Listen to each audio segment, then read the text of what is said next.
Did a video a while ago where I talked about how the church had inappropriately dealt with adult media when it came out, when it was videos and magazines, posters, that kind of stuff.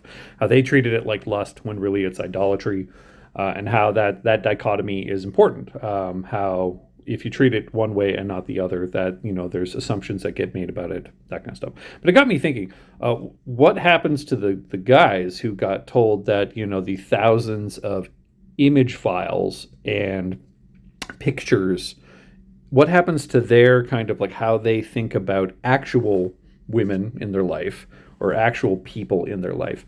What happens to them when they've spent a predominantly more amount of time treating the images as people as opposed to treating the people as images? I wonder if there's a correlation, and that's some of the problems that we have today.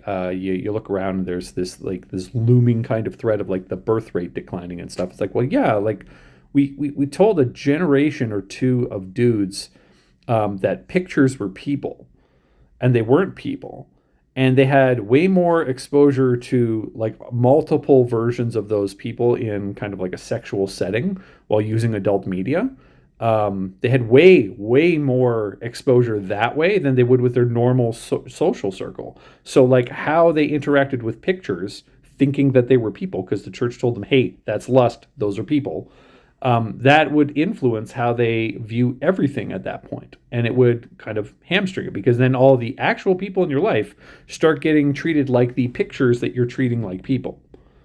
And it doesn't just kind of balance out and you treat them all like people to begin with. It's because like you don't have a relationship.